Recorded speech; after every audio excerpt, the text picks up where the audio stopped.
안녕하십니까, 임정권사입니다. 네, 오늘은 지난 시간에 이어서 호세아서 1장을 들어갈 차례입니다. 호세아 선지자에게 주신 소명이 그려져 있는 그런 장인데요. 호세아 선지자에게는 하나님께서 말씀으로 주시기보다 그 행동 예언으로 어떤 행동을 하라라고 소명을 주시죠. 음란한 여인 고멜을 아내로 맞아서 그 여인을 사랑하고 그 여인과 그 자식을 낳으라고 명령을 하시는데, 그래서 아들, 딸을 낳으면서 그 아들, 딸들에게 그 이름을 붙여주는, 하나님께서 이스라엘 백성들에게 하시고자 하시는 그 말씀을 그 자식들의 이름으로 붙여주시는 그런 내용이 1장에 들어 있습니다. 호세아서 1장 1절에서는 호세아가 어느 시대에 하나님께 그 감동을 받아서 메시지를 전했는지를 분명하게 밝히고 있죠.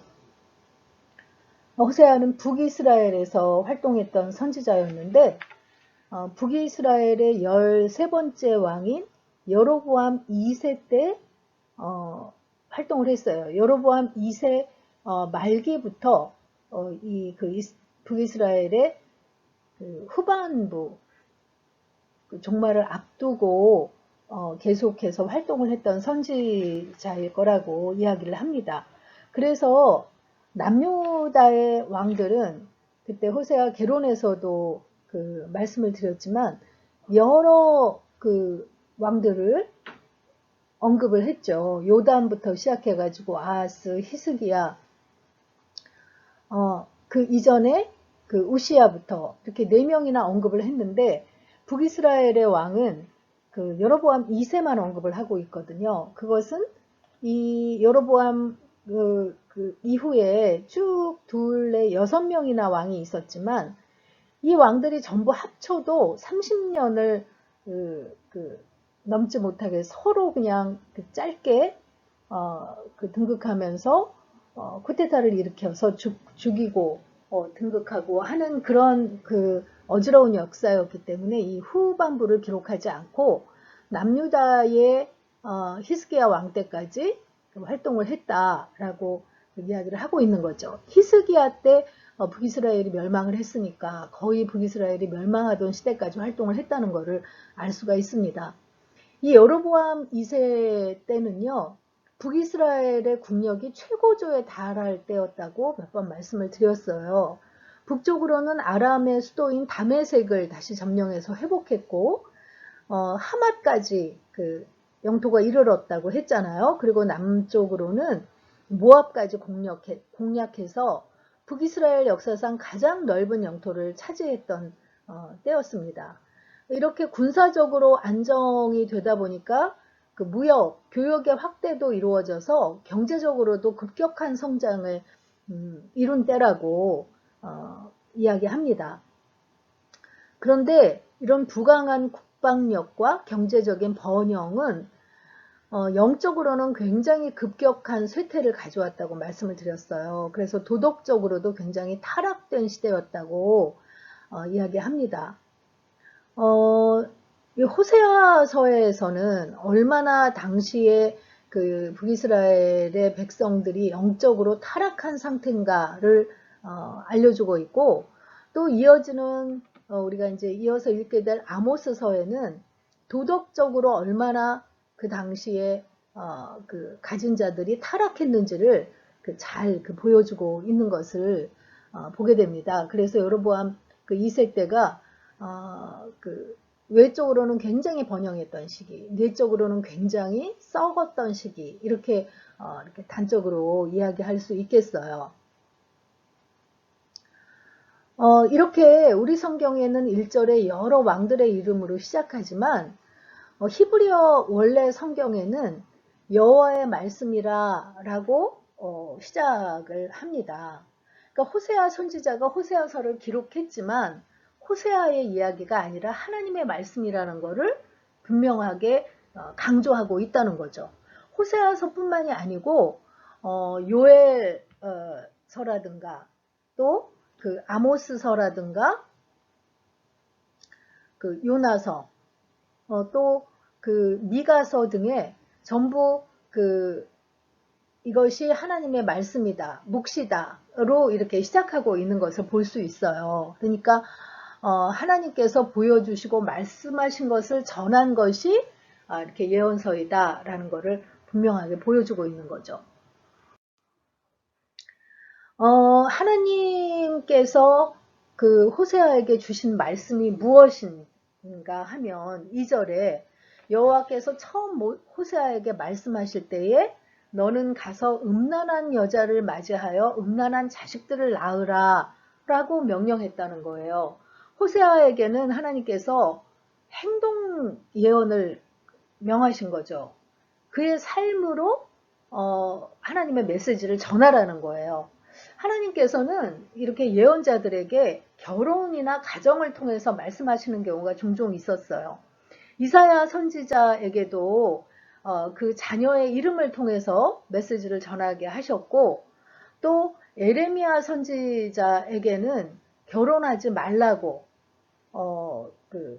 이미 결혼이라는 것은 남자 여자와의 언약인데 그 시대가 하나님과의 언약이 깨어진 시대이기 때문에 결혼하지 말라고 이렇게 또 명령하신 것을 볼 수 있거든요. 그런데 호세아에게는 음란한 여인과 결혼해서 음란한 자식들을 낳으라는 거예요. 그러니까 하나님은 하나님의 백성들과의 관계를 결혼의 관계처럼 언약 위에 세워진 관계라고 보셨다는 거예요. 그래서 구약에서 음란한 시대다 하면 이것이 성적으로도 음란한 시대를 뜻하는 것도 있지만 영적으로 하나님을 떠나서 다른 우상들을 섬기는 그런 상태를 음란한 시대라고 표현한 것을 우리가 볼 수가 있습니다. 그래서 참 호세아가 받아들이기 굉장히 어려운 내용이었을 것 같은데 음란한 여인이라는 거는 그러니까 매춘을 하는 그런 여자라고 할 수 있잖아요. 그런 여인을 맞아서 결혼을 하라는 거예요. 어떤 남자가 그런 여인을 이렇게 쉽게 아내로 받아들일 수 있겠어요. 굉장히 어려운 결정이었을 텐데 호세아는 하나님의 명령에 순종합니다. 그래서 디볼라임의 딸 고멜을 아내로 맞이하였다고 기록하고 있어요. 그래서 이 고멜이라는 여인과 결혼을 하게 되는데 이 여인이 원래도 행실이 좋지 않았던 여인이었다는 걸 알 수 있죠. 그래서 하나님의 명령에 순종해서 이 여인을 아내로 맞아서 아들을 낳았는데 첫 아들을 이스라엘이라는 이름으로 지으라고 하나님께서 명령을 하십니다. 이스라엘이라는 그 뜻이 이스라엘이 이스라엘의 약간 북쪽 지역에 있는 평야지대의 이름이잖아요. 근데 이스라엘이 여러 가지 이름의 뜻이 있지만 그 중에 하나는 하나님이 흩으신다 라는 그런 뜻이 있다고 해요. 그래서 하나님이 결국은 북이스라엘을 이렇게 영적으로 타락하고 하나님을 떠나서 살면 하나님이 흩으실 거라는 경고로 호세아의 큰아들의 이름을 그렇게 지으라고 하셨다는 거죠. 그리고 고멜이 임신해서 딸을 낳았는데 그 딸의 이름을 로루하마라고 지으라고 말씀하십니다. 이 로라는 거는 여기도 로라는 접두어가 붙었고 이 밑에도 로라는 접두어가 붙었는데 그 부정을 뜻하는 접두어예요. 그래서 아니다라는 그런 뜻이라는 거죠. 그래서 루아마라는 거는 하나님의 긍휼을 입다라는 뜻이거든요. 그런데 거기에 로가 붙으니까 마치 영어에 no가 붙듯이 하나님의 긍휼이 여김을 받지 못하는 자. 하나님의 그 특성은 하나님의 백성을, 하나님의 자녀를 긍휼히 여기시고 자비를 베푸시잖아요. 근데 그 딸의 이름을 로루하마라고 지으라 라는 것은 하나님의 긍휼이 여김을 받지 못하게 될 것이다. 그래서 여로보암 2세 이후에 왕들이 계속해서 그렇게 갈리고 서로 죽이면서 갈리게 되는데 하나도 하나님의 긍휼히 여김을 받지 못하는 그런 상황이 반복되는 것을 보게 되는 거죠. 그리고 그 8절에 보면 고멜이 로루하마를 젖댄 후에 또 임신하여 아들을 낳음에 라고 되어 있거든요. 보통 젖을 뗀 후에 임신을 하게 되잖아요. 젖대는 동안에는 그 생리를 보통 하지 않으니까 임신을 못 하는데 젖을 뗀 후에 또 임신을 했대는데 그 유대에는 그 당시 중동에서는 평균적으로 아이에게 젖을 한 3년 정도는 먹였다고 해요. 그러니까 지금 이스라엘을 낳고 로루하마를 낳고 그 다음에 또 아들을 낳는 것이 연달아 기록이 되어 있지만 그 사이에 3년 정도의 시간씩이 흐르면서 이렇게 자녀를 낳았다는 걸 알 수 있어요. 그러니까 로루하마를 낳고 로암이라는 아들을 낳은 것도 한 3년 정도 후에 3년 정도 후에 임신을 해서 이제 아이를 낳으면 한 4년 터울이 되겠죠.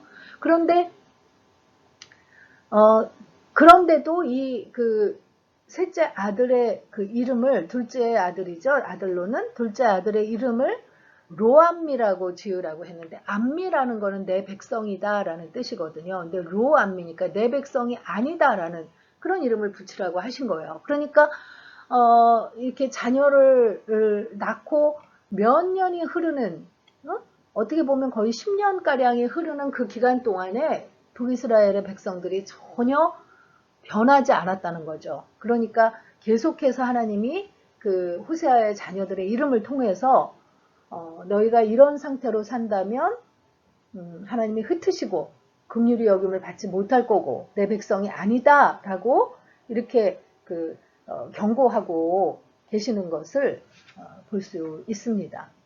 그렇지만 그 다음에 10절에서는 하나님께서 범죄한 북이스라엘의 백성들에게 심판하실 것만 경고한 게 아니라 회복에 대해서 말씀하고 있는 것을 볼 수 있어요. 이것은 그 예언서의 공통적인 특징이라고 말씀을 드렸었죠. 그러나 이스라엘 자손의 수가 바닷가의 모래같이 되어서 헤아릴 수도 없고 셀 수도 없을 것이며 전에 그들에게 이르기를 너희는 내 백성이 아니라 한 곳에서 그들에게 이르기를 너희는 살아계신 하나님의 아들들이라 할 것이라.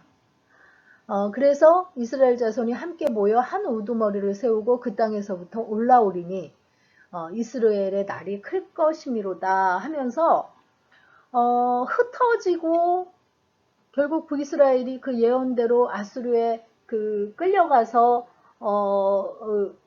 포로로 되어서 살게 되는데 결국은 돌아오고 이스라엘의 자손이 함께 모여서 한 우두머리를 세울 것이다 하면서 이스라엘의 회복에 대해서 말씀하시면서 끝을 맺고 있는 것을 볼 수 있습니다. 이렇게 호세아 1장이 마무리를 하는데요. 여기에서 묵상해 볼 포인트는요. 당신의 삶은 당신의 이름과 그 의미와 가치가 일치되고 있습니까? 하는 것입니다. 하나님께서는 이렇게 자녀들의 이름을 통해서 하나님의 어떤 메시지를 전해주고 계시는데 우리 이름도 이렇게 부모님들이 지을 때 이렇게 좋은 뜻을 담아서 지어주시는 경우가 많잖아요. 저도 아름다울 미에 고들 정자를 써서 이름을 지어주셨는데 우리의 삶이 그 이름과 의미와 가치가 일치되고 있는지 한번 묵상해보는 시간을 가져보셨으면 좋겠습니다. 호세아 1장 읽고 마치도록 하겠습니다.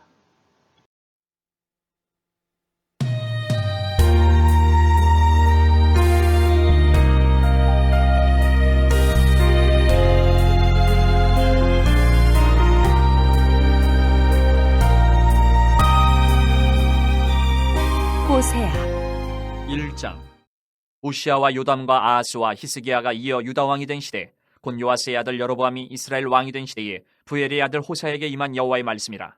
여호와께서 처음 호세아에게 말씀하실 때 여호와께서 호세아에게 이르시되 너는 가서 음란한 여자를 맞이하여 음란한 자식들을 낳으라. 이 나라가 여호와를 떠나 크게 음란함이니라 하시니, 이에 그가 가서 디블라임의 딸 고멜을 맞이하였더니 고멜이 임신하여 아들을 낳음에 여호와께서 호세아에게 이르시되 그의 이름을 이스르엘이라 하라. 조금 후에 내가 이스라엘의 피를 예후의 집에 갚으며 이스라엘 족속의 나라를 폐할 것임이니라. 그날에 내가 이스라엘 골짜기에서 이스라엘의 활을 꺾으리라 하시니라. 고멜이 또 임신하여 딸을 낳음에 여호와께서 호세아에게 이르시되 그의 이름을 로루하마라 하라. 내가 다시는 이스라엘 족속을 긍휼히 여겨서 용서하지 않을 것임이니라. 그러나 내가 유다 족속을 긍휼히 여겨 그들의 하나님 여호와로 구원하겠고 활과 칼이나 전쟁이나 말과 마병으로 구원하지 아니하리라 하시니라.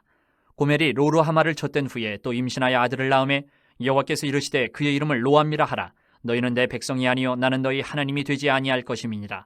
그러나 이스라엘 자손의 수가 바닷가의 모래같이 되어서 헤아릴 수도 없고 셀 수도 없을 것이며, 전에 그들에게 이르기를 너희는 내 백성이 아니라 한 그곳에서 그들에게 이르기를 너희는 살아계신 하나님의 아들들이라 할 것이라. 이에 유다 자손과 이스라엘 자손이 함께 모여 한 우두머리를 세우고 그 땅에서부터 올라오리니 이스라엘의 날이 클 것이미로다.